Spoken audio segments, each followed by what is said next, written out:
Hello बच्चों, स्वागत है मेरे YouTube चैनल क्विक क्लास 4 में।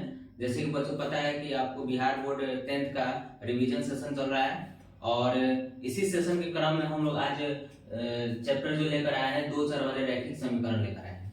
जैसे कि आप इस बोर्ड पर देख रहे हैं कि हमें यहाँ लिखा हुआ है कि a1/a2 is not equal to b1/b2, a1/a2 equal to b1/b2 equal to c1/c2, a1/a2 equal to b1/b2 is not equal to c1/c2। ऐसे जो है कई तरह के प्रश्न आते हैं और आपको जो है कभी कभी ऐसे कंफ्यूजन हो जाता है कि हम ना a1 छांट पाते हैं और a2 छांट पाते हैं। किसी किसी बच्चों को ऐसा लगता है कि सर ये a1/a2 ये क्या चीज है, हमें समझ में नहीं आता है। और फिर कभी कभी ग्राफीय निरूपण भी आपको परीक्षा पेपर में दे देता है, बीजगणितीय निरूपण करने के लिए भी दे देता है। तो आइए इसके सेशन में हम लोग आज देखेंगे कि दो चर वाले रैखिक समीकरण क्या होता है और इसका क्या ग्राफीय निरूपण होता है, क्या बीजगणितीय निरूपण होता है और किसका संगत होता है और असंगत होता है। तो आइए सबसे पहले देखते हैं कि इसे दो चर वाले रैखिक समीकरण क्यों कहा जाता है। इसमें दो चर रैखिक और समीकरण को हम लोग समझेंगे। तो सबसे पहले हम लोग इसको समझने के पहले दो चर वाले रैखिक समीकरण का व्यापक रूप हम लोग लिख लेते हैं। इसका व्यापक रूप होता है a1/a1 x plus b1y plus c1 बराबर 0, a2x plus b2y plus c2 बराबर 0। इसे हम समीकरण 1 मान लेंगे और इसे हम समीकरण 2 मान लेंगे। इसे दो चर क्यों कहा गया है, क्योंकि यहाँ पे जो है हम देख रहे हैं कि इसमें x और y आपका दो प्रकार के क्या है, चर है, इसलिए इसे हम दो चर बोले हैं। रैखिक क्यों बोला गया है, क्योंकि अगर किसी चर के पावर में अगर एक है तो उससे हम रैखिक बोलते हैं। तो यहाँ हम देख रहे हैं कि x के पावर एक है और y के पावर भी एक है, तो इसे हम रैखिक बोलेंगे। जब हम बहुपद को बराबर 0 कर देते हैं तो यह एक प्रकार का समीकरण का रूप धारण कर लेता है। तो आइए सबसे पहले देखते हैं कि ये a1 कैसे हम लोग यहाँ पर छांटते हैं। जैसे x के साथ जो होता है उसको पहला समीकरण का ये जो पहला जो गुणांक होता है इसे हम a1 कहते हैं। उसी तरह से y का जो पहला गुणांक, जो पहला समीकरण का जो y का गुणांक होता है उसे हम b1 कहते हैं और जो अचर पद होता है उसको हम लोग कहते हैं c1 कहते हैं। ठीक उसी प्रकार समीकरण 2 में x के गुणांक को a2 कहते हैं, y के गुणांक को b2 कहते हैं और अचर पद जो होता है उसको हम लोग c2 कहते हैं। तो सवाल आपको दे देता है, जैसे एक सवाल के एग्जांपल लेकर हम समझते हैं कि a1 क्या होता है, a2 क्या होता है, b1 क्या होता है और b2 क्या होता है और c2 क्या होता है। जैसे एक समीकरण हम लेते हैं 2x प्लस 3y बराबर 6, फिर 3x प्लस 6 नहीं होगा 5 होगा 7। ये समीकरण 1 है और ये समीकरण 2 है। तो यहां हम a1 कैसे छाटेंगे, a2 कैसे छाटेंगे, b1 कैसे छाटेंगे, b2 कैसे छाटेंगे, ये आपको हम बता रहे हैं। जैसे कि a1, b1 और c1 को हम लोग सबसे पहले देखते हैं। तो a1, b1 और c1 को छाटने के पहले समीकरण संख्या हम पहला में जाएंगे। तो यहां देख रहे हैं कि x का पहला जो है इसका गुणांक जो है कितना है, 2 है, तो a1 का मान हो जाएगा आपका 2। b1 क्या होगा, तो समीकरण 1 में देखेंगे y का गुणांक कितना है, 3 है, तो ये आपका हो जाएगा b1 हो जाएगा। उसी प्रकार अगर हम c1 को देखें तो c1 का जो मान होगा -5 होगा। अब आप बच्चों कहेंगे कि सर यहाँ पर तो माइनस आप कैसे दे दिए हैं, तो देखिए बच्चों जब हम इस प्लस c को इस साइड ले जाते हैं तो माइनस में हो जाता है। अगर हम इसको इधर लेकर आते हैं तो ये इसका रूप हो जाता है 2x प्लस 3y माइनस 5। तो इस तरह से c1 का जो मान हो जाएगा क्या होगा, -5 होगा। उसी तरह से अगर हम a2 को छाटें तो a2 को छाटने का जैसे 2 आया तो समीकरण 2 में हम देखेंगे तो 2 का x का गुणांक जो है कितना है, 3 है, तो A2 का मान आपका हो जाएगा 3, B2 का मान जो हो जाएगा 4, और C2 का मान बताइए आप लोग बच्चों जी। कुछ लोग 7 बोल रहे हैं और कुछ लोग -7 भी समझ रहे हैं, लेकिन इसका मान होगा -7। तो इस तरह से हम A1, B1, C1, A2, B2 और C2 छांटना हम लोग सीख गए। ठीक है, अब हम लोग इसको हम समझेंगे कि ये ग्राफीय निरूपण क्या होता है, बीजगणितीय निरूपण क्या होता है और संगत क्या होता है। बच्चों इससे जो है क्वेश्चन आपके पेपर में करीब 5-6 नंबर का रहता है। आप लघु उत्तर देख लीजिए या वस्तुनिष्ठ प्रश्न भी आप देख लीजिए, उसमें आपका 5-6 नंबर का प्रश्न जरूर ही जरूर रहता है। आइए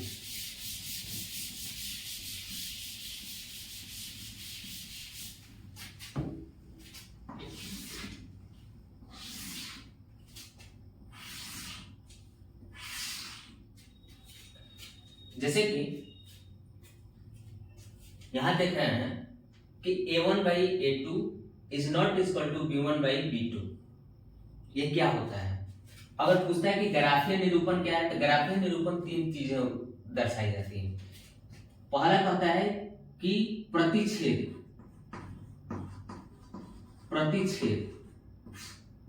दूसरा में कहता है कि समांतर, तीसरा आंसर होता है समपाती। अब आप लोग सब कंफ्यूज होंगे कि सर ने ये क्या क्या बातें लिख दी, हमें तो कुछ समझ में नहीं है, लेकिन आइए समझते हैं।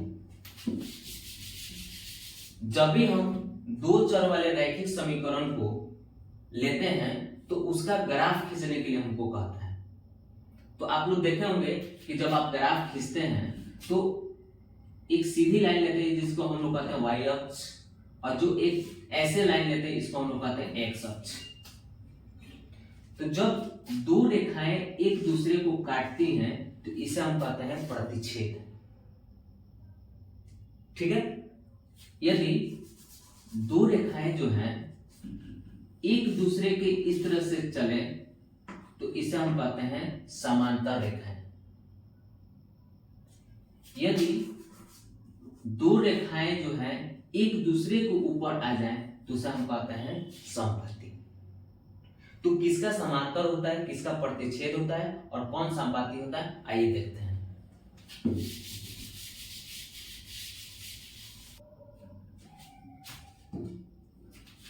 जैसे कि यहां A1/A2 इक्वल टू B1/B2, तो अगर ऐसे होता है तो इसको हम लोग कहेंगे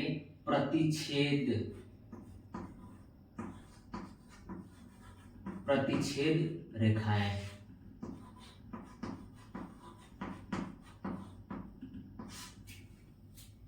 यदि आपको A1/A2 equal to B1/B2 equal to C1/C2 अगर ऐसा मिलता है तो ये हो जाएंगी समपाती रेखाएं।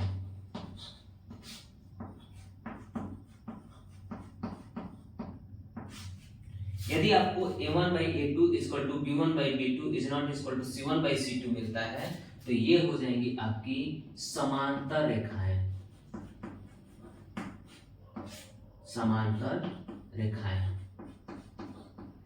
अब आपको प्रश्न में दे देगा कि 2 समीकरण दे देगा और आपसे पूछेगा कि इसका जो है ग्राफीय निरूपण क्या होगा। तो सबसे पहले हम A1 छाटेंगे, B1 छाटेंगे, C1 छाटेंगे, A2 छाटेंगे, B2 छाटेंगे और C2 छाटेंगे। उसके बाद हम कंपेयर करके देखेंगे कि क्या वो समीकरण को जब हमने कंपेयर किया तो क्या इस तरह का कंडीशन बन रहा है कि नहीं। अगर इस तरह का कंडीशन बन रहा है तो हम लिखेंगे कि इसका ग्राफीय निरूपण प्रतिच्छेद रेखाएं होंगी। अभी इसको समझ लीजिए, फिर हम इसको क्वेश्चन करेंगे तो बहुत भली भांति जो है आपको समझ में आ जाएगा। तो प्रतिच्छेद रेखाएं जो है, अब ये पूछता है कि बीजगणितीय निरूपण क्या होगा। तो बीजगणितीय निरूपण का मतलब यह हुआ कि इसमें 3 चीजें होती हैं। एक होता है कि एक हल को ही हम अद्वितीय हल भी बोलते हैं, दूसरा अनेक हल, फिर तीसरा कोई हल नहीं। तो आइए प्रतिच्छेद रेखाओं में क्या होती हैं, तो प्रतिच्छेद रेखाएं जब होती हैं तो इसका एक हल निकलता है। एक हल कहिए या इसको अद्वितीय हल कहा जाता है। अद्वितीय हल। संपाती अगर रेखाएं हो रही हैं तो इसका जो है अनेक हल होता है।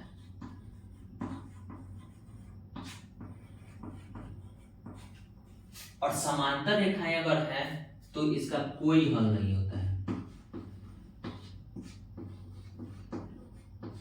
अब कहिएगा कि सर ये तो रटना पड़ेगा, हमें रटने की कोई आवश्यकता नहीं है, इसे समझना है। जैसे प्रतिच्छेद रेखाएं हैं तो हम जानते हैं कि दो रेखाएं जो है एक दूसरे को क्या कर रही है, प्रतिच्छेद कर रही है, मतलब कि एक दूसरे को काट रही है। तो जब एक दूसरे को काट रही है तो हम देख रहे हैं कि यहाँ कितनी बार काटी है, एक बार काटी है। तो एक बार जब काटी है तो इसका कितने हल होंगे, एक हल होंगे। संपाती रेखाएं का मतलब क्या होता है कि जब दो रेखाएं एक दूसरे के ऊपर आ जाए तो इसे हम संपाती रेखाएं कहते हैं। तो संपाती रेखाएं में हम देख रहे हैं कि यह जो रेखा है एक दूसरे को अनेक जगहों पर यह काटती हुई जा रही है। इसमें हम काउंट नहीं कर सकते, गिन नहीं सकते, इसलिए इसका कितने हल होंगे, अनेक हल होंगे। बात आता है समांतर रेखाएं। तो समांतर रेखाएं हम देख रहे हैं कि ये रेखाएं इस तरह से होती हैं, एक दूसरे को कभी नहीं काट रही है। तो हमने देखा है कि यहाँ पे दोनों रेखाएं जो है किसी को कहीं नहीं काटे, तो इस स्थिति में हम बोल देंगे कि इसके कोई हल नहीं है। अगर कटता तो हम लोग हल कहते हैं, नहीं कट रहा है तो हल नहीं होगा। तो प्रतिच्छेद कितनी बार की, एक बार, इसका कितना हल होंगे, एक हल होंगे, या इसी को हम लोग अद्वितीय हल भी बोलते हैं।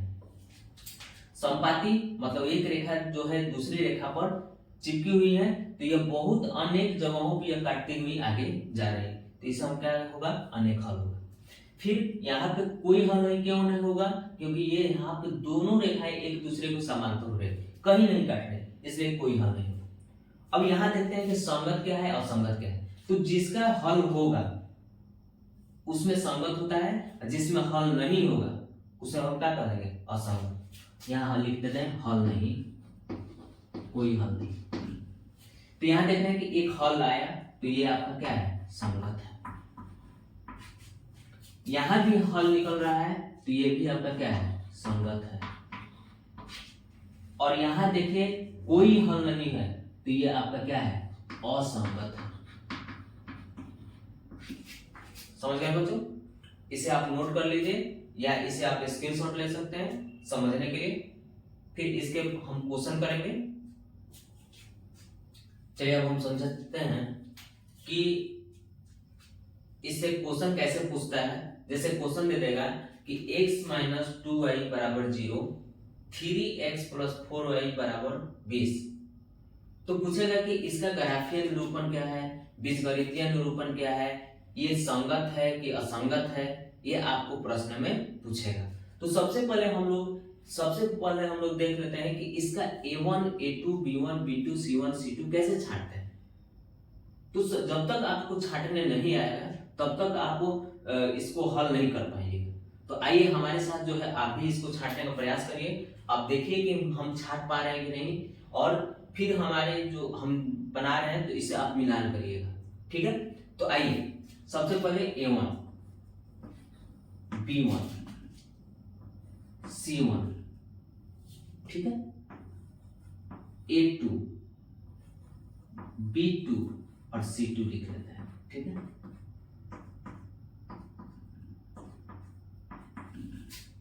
a1 जैसे 1 आया तो हम समीकरण 1 में देखेंगे।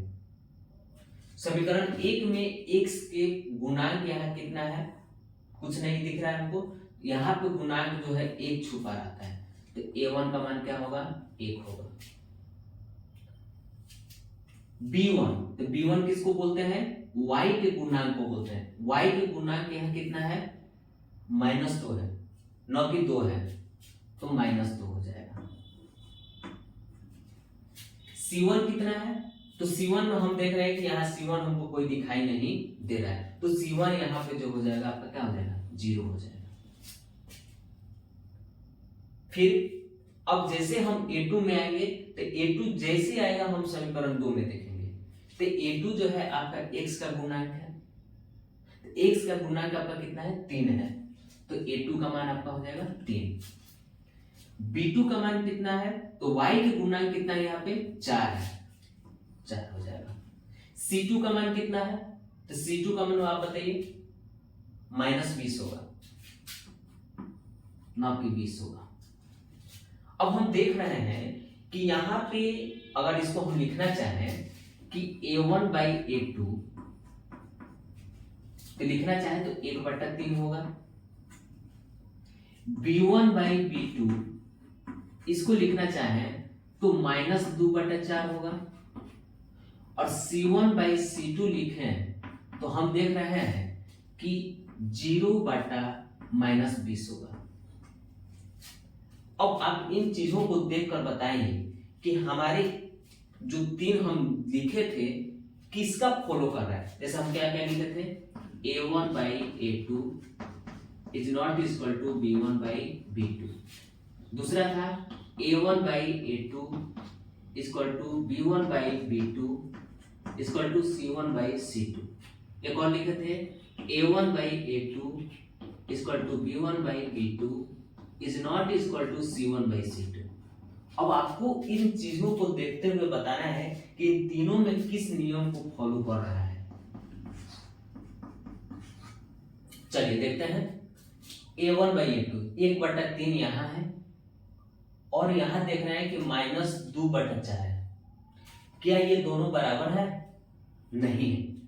तो हमें लग रहा है कि ये जो नियम जो है किसको फॉलो कर रहा है, इसको फॉलो कर रहा है। ये इज नॉट इक्वल टू का मतलब होगा कि ये दोनों आपस में बराबर नहीं है।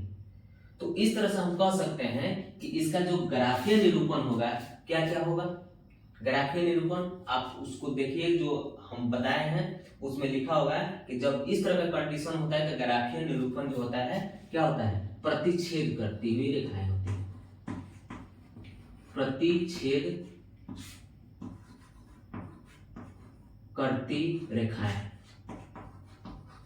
और जब प्रतिच्छेद कर रही हैं तो इसका बीजगणितीय निरूपण क्या होगा, इसका बीजगणितीय निरूपण एक हल होगा।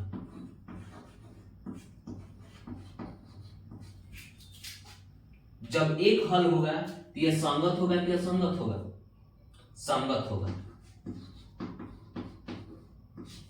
तो इस तरह से जो है प्रश्न को हम लोग हल कर सकते हैं। ऐसा नहीं कि आपको प्रश्न पत्र में डायरेक्ट दे दे कि बताइए ग्राफीय निरूपण क्या है, बीजगणितीय निरूपण क्या है, संगत क्या है, ऐसे नहीं देता है। आपको दे देगा कि इतना एक समीकरण, 2 समीकरण दे देगा और आपसे पूछेगा कि इसका ग्राफीय निरूपण क्या होगा, या फिर पूछ देगा कि बीजगणितीय निरूपण क्या होगा, ये समीकरण का संगत होगा कि असंगत होगा। इस तरह का जो है प्रश्न देते हैं। तो आप इस सवाल को बनाने का प्रयास करें, हम भी बनाते हैं और आप इसको मिलान करें। फिर हम छाटेंगे a1 a2 b1 b2 c1 c2, हम इसको छाटेंगे।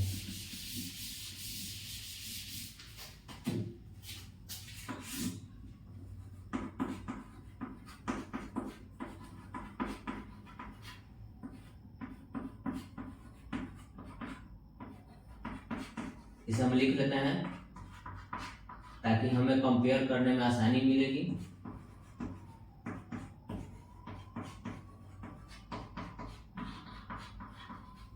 चलिए अब आप इससे a1 a2 b1 b2 ये आपको छाटना है, ठीक है। आप छाटिए और इससे मिलान करिए कि हम जो छाटे हैं वो आपसे मिल रहा है कि नहीं।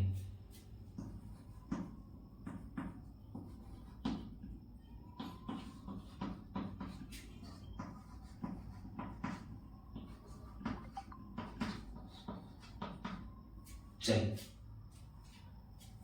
a1 तो समीकरण 1 में जाएंगे, x का गुणांक कितना है, 2 है। b1 y का गुणांक, c1 तो c1 का मान यहाँ -9 हो जाएगा। देख रहे हैं बच्चों, इसमें देखे थे कि ये जो है बराबर के बाद 20 था, लेकिन यहाँ देख रहे हैं कि इसके बाद 0 है, तो यहाँ पे हम देख रहे हैं कितना है -9, तो ये आपका c1 क्या हो जाएगा -9। फिर a2, तो a2 जैसे आएगा हम समीकरण 2 में चलेंगे। तो यहाँ देख रहे हैं कि a2 का मान जो है यहाँ कितना है 4 है, तो a2 का मान 4, b2 का मान कितना है 6, c2 का मान कितना है -18। अब इसको अगर हम लिखना चाहें a1/a2 2/3, b1/b2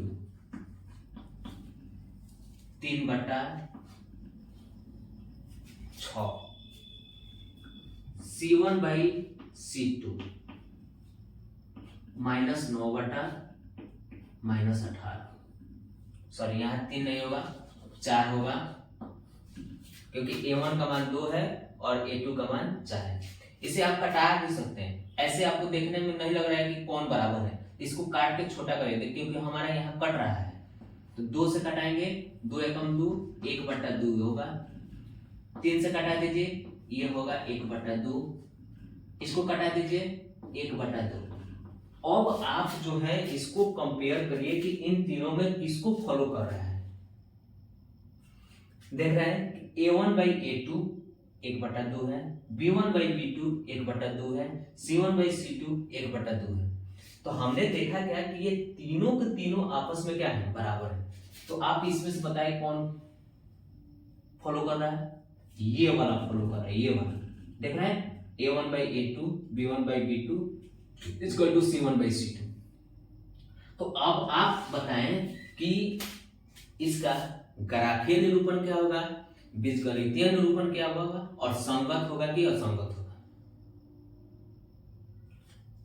तो इस स्थिति में क्या होता है, इसका बीजगणितीय निरूपण संपाती होता है। संपाती का मतलब एक रेखाएं जो है दूसरी रेखा पे ऐसे रहेंगी। इसका बीजगणितीय निरूपण बताइए। जब यह कई एक रेखाएं जो है दूसरी रेखा पर है तो यह कई जगह इसको काटेगी, तो इसको कितने हल होंगे, अनेक हल होंगे। और जब हल हो रहे हैं तो ये संगत होगा कि असंगत होगा, संगत होगा। ठीक है बच्चों, इसे नोट करिए या स्क्रीनशॉट ले लीजिए इसे।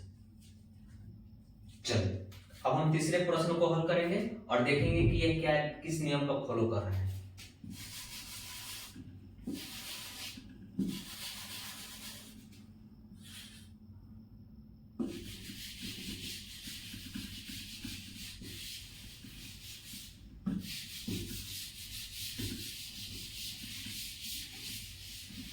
चलिए इसको छांटने का प्रयास करिए।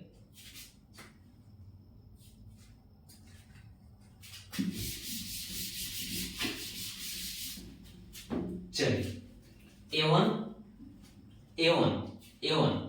है तो समीकरण 1 में आएंगे और समीकरण 1 में x का गुणांक देखेंगे यहाँ पे कितना है 1 है, तो a1 का मान 1 हो जाएगा। b1 y के गुणांक कितना है 2 है, तो b1 आपका क्या हो जाएगा 2 हो जाएगा। c1 क्या है, c1 आपका हो जाएगा -4। यहां देखिए a2, जैसे a2 कब आता है समीकरण 2 में चलेंगे। समीकरण 1 ये है, समीकरण 2 ये है। ऊपर वाला समीकरण 1 होता है, नीचे वाला समीकरण 2 होता है। तो समीकरण 2 x के पहला गुणक कितना है 2, तो a2 का मान 2, b2 का मान 4, c2 का मान -12। अब थोड़ा सा हम लोग देख लेते हैं इसको करके। a1 का मान कितना है 1 है और a2 का मान कितना है 2 है, 1/2। इसको करिए 2/4, c1/c2 -4/-12। इस ये कट रहा है, इसे हम कटाई लेंगे 1/2, इसे कटाइए 1/3। अब थोड़ा सा आप इसको देखते हुए इसको कंपेयर करिए कि हमारे किस नियम को फॉलो कर रहा है, ये कौन सूत्र लगने जा रहा है। तो आइए देखिए a1/a2 यानी इसका भी मान 1/2 है, b1/b2 इसका भी मान क्या है 1/2 है, c1/c2 लेकिन इसका मान 1/3 हो गया। तो हम क्या देख रहे हैं कि यह जो है इसका नियम को फॉलो कर रहा है, ये नियम फॉलो कर रहा है। a1/a2 b=b1/b2, मतलब ये दोनों आपस में क्या है, बराबर है। लेकिन ये c1/c2 आपस में बराबर नहीं है। तो अब आप बताइए कि इसका ग्राफीय निरूपण क्या होगा। तो ग्राफीय निरूपण क्या होगा, इस कंडीशन में हम बताए थे आपको कि ये समांतर रेखाएं होंगी, समांतर रेखाएं होंगी। मतलब एक रेखा जो है दूसरी रेखा के क्या होगी, इस तरह से होगी। अब बताइए कि इसके हल कितने होंगे। जब ये दोनों रेखाएं एक दूसरे को जब काटे ही नहीं रही हैं तो इसके हल कितने होंगे, कोई हल नहीं होगा, कोई हल नहीं। और जब कोई हल नहीं हो रहा है तो ये क्या होगा, असंगत होगा। ठीक है बच्चों, इसे नोट कर लें।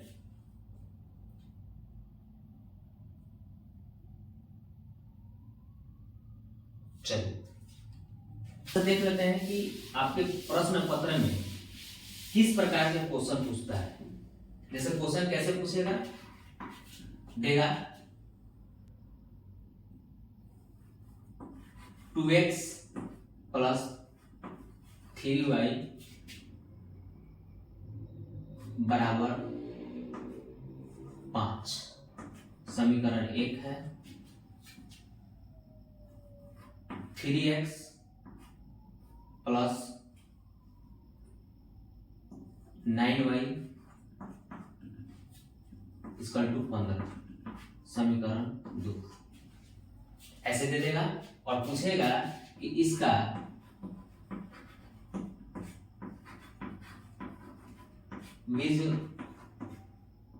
बीजगणितीय निरूपण बताएं। बीजगणितीय निरूपण बताएं। इसे आप बनाइए और फिर हमारे बनाए हुए आंसर से आप इसको मैच करिए, प्रयास करिए, सब आएगा। चलिए a1 b1 c1 a2 b2 और c2 को हम लोग पहले छांटते हैं। पहले छांटेंगे तभी हम बना पाएंगे। आइए a1, जैसे a1 है समीकरण 1 में जाएंगे। यहां देख रहे हैं कि x के साथ कितना है, 2 है। b1 कितना है, 3 है। c1 कितना है, -5 है। a2 जैसे है समीकरण 2 में चलेंगे। a2 का मान 3, b2 का मान 9, c2 का मान -15। अब थोड़ा सा हम लोग चेक करते हैं कि क्या यह उस नियम को फॉलो कर रहा है कि नहीं। a1/a2, चलिए a1 का मान 2/3, b1/b2, तो b1 का मान 3, b2 का मान 9, c1/c2, c1 का मान -5, c2 का मान -15। इसे कटा दीजिए। 1/3, इसे कटा दीजिए। 1/3। हम 3 नियम लिखे थे, जो क्या था, a1/a2, b1/b2, a1/a2 = b1/b2 = c1/c2, a1/a2 = b1/b2 is not equal to c1/c2। देखिए स्पष्टता क्या हो रहा है, किस नियम को फॉलो कर रहा है। a1/a2 is not equal to, देख रहे हैं यहाँ 2/3 है और यहाँ 1/3 है। ये दोनों आपस में बराबर नहीं है। तो ये आपस में बराबर नहीं है तो किस नियम को फॉलो कर रहा है, इस नियम को फॉलो कर रहा है। a1/a2 is not equal to b1/b2। अब आप बताइए कि इसका बीजगणितीय निरूपण क्या होगा। तो बीजगणितीय निरूपण यह कहता है कि कितने हल हैं, क्या हल है, कि हल है कि नहीं है। तो हमने देखा कि यहाँ प्रतिच्छेद कर रही है, यानी कि रेखाएं जो है एक दूसरे को क्या कर रही है, काट रही है। तो कितने हल होंगे? एक हल होगा, या इसको हम लोग अद्वितीय हल भी कह सकते हैं।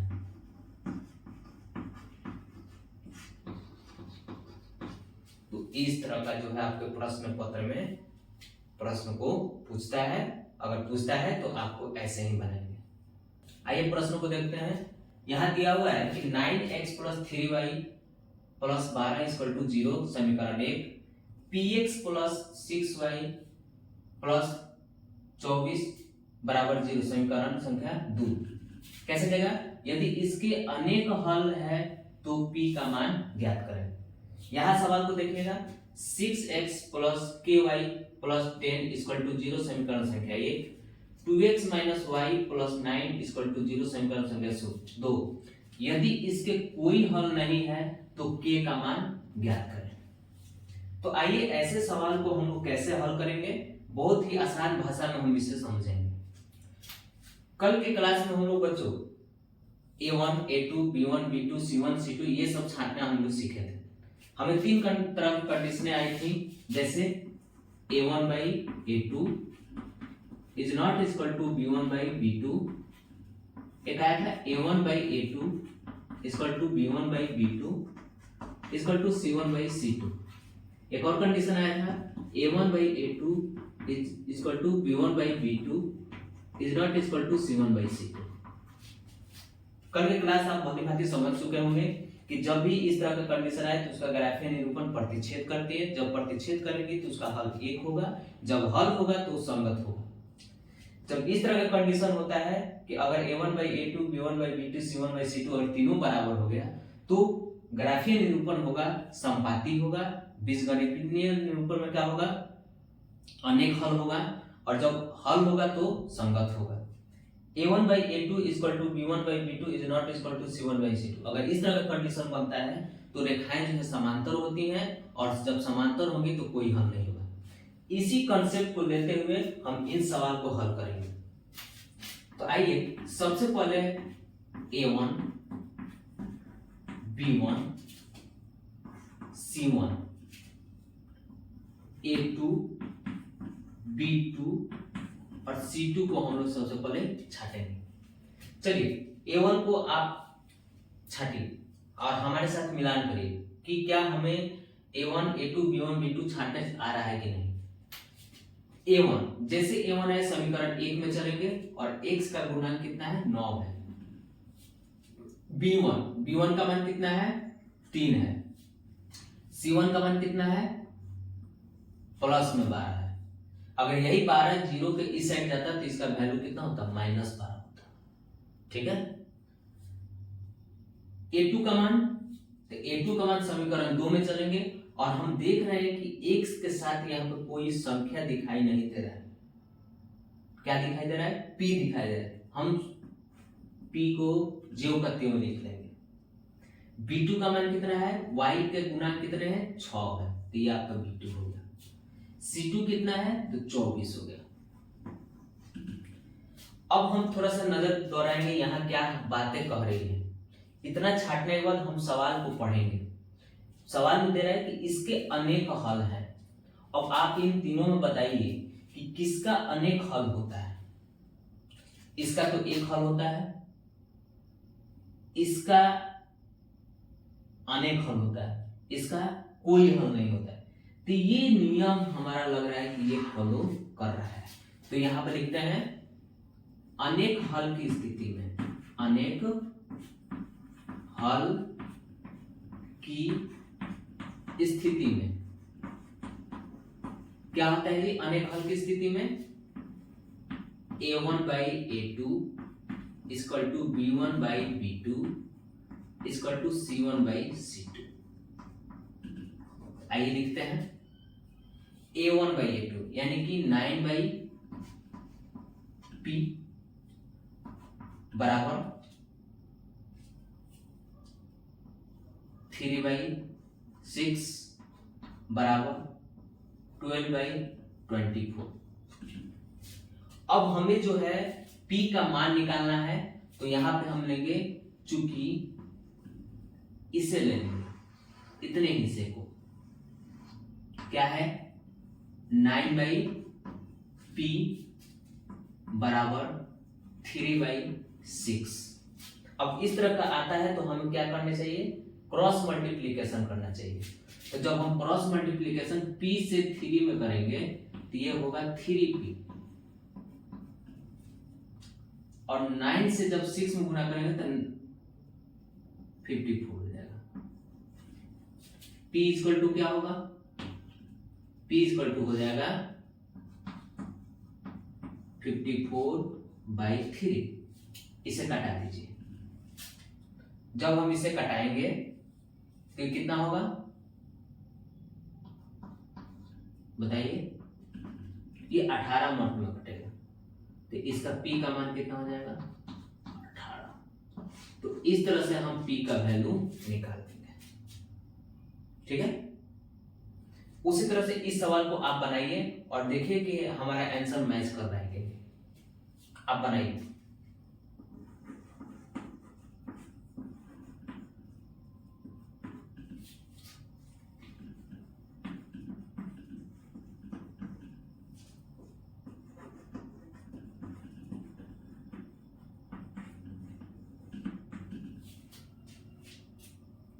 आइए छाटते हैं। ठीक है, बनाइए आप लोग। a1 का मान 6, b1 का मान -k। देखें यहां y के साथ क्या है -k है, तो -k लिखते हैं। c1 का मान कितना है 10, a2 का मान कितना है 2, b2 का मान कितना है -1 और c2 का मान कितना है 9। अब यहां हम जब छांट लें तो हम नजर दौड़ाएंगे कि अब क्या बातें कह रहा है। इसके कोई हल नहीं है, तो बताइए किसका कोई हल नहीं हो रहा था, इसका एक हल हो रहा था, इसका अनेक हल हो रहा था, इसका कोई हल नहीं हो रहा था। तो आइए कोई हल नहीं के स्थिति में, नहीं के स्थिति में आइए क्या हो रहा था जी, a1/a2 equal to b1/b2 is not equal to c1/c2। आइए a1 का मान कितना है 6/2, b1/b2 -k/-1। ठीक है, और c1 का मान 10/9। तो हमें किसका मान निकालना है, k का मान निकालना है, तो हम इसको लेंगे।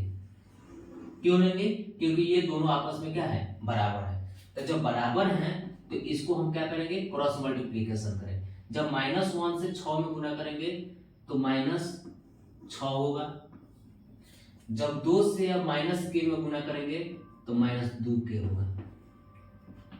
k बराबर क्या होगा -6/-2। इसको कटा देंगे और इसका मान कितना है 3, यानी कि k का मान जो है आपका कितना आ जाएगा 3 आ जाएगा। k का मान कितना आएगा 3 होगा।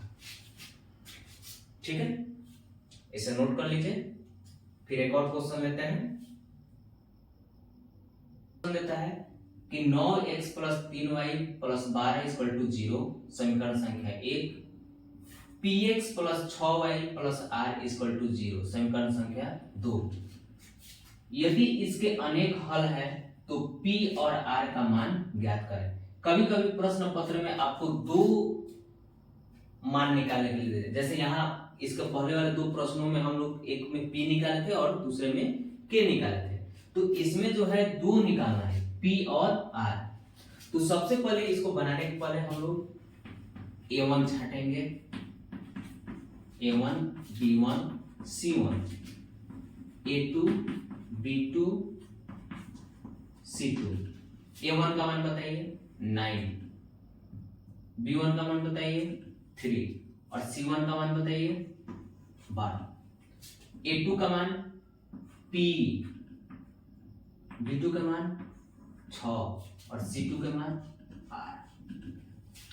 अब हमारी तीन कंडीशनें बन रही थी। a1 by a2 is not equal to b1 by b2, a1 by a2 is equal to b1 by b2 is equal to c1 by c2, a1 by a2 is equal to b1 by b2 is not equal to c1 by c2। इससे के कितने हल हो रहे थे? एक हल हो रहा था, इसका अनेक हल हो रहा था, यहाँ पे कोई हल नहीं हो रहा था। तो क्या लिखेंगे? क्या हम क्वेश्चन में कह रहा है इसके अनेक हल हैं, तो अनेक हल की स्थिति में, अनेक हल की स्थिति में क्या होता है? अनेक हल की स्थिति में a1 by a2 कितना है? 9/p, b1 by b2 sorry यहाँ पे क्या कंडीशन आ रहा है? a1 by a2 b1 by b2 equal to c1 by c2। तो आइए a1 by a2 का मान कितना है? 9/p, b1 by b2 का मान कितना है? 3/6, c1 by c2 का मान कितना है? 12/r। अब हमें p का भी मान निकालना है और r का भी मान निकालना है। तो हम देखेंगे कि यहाँ जो है p के साथ दोस्ती किसके साथ हो रहा है? 3/6 को। क्या लिखेंगे? चूंकि p/r बराबर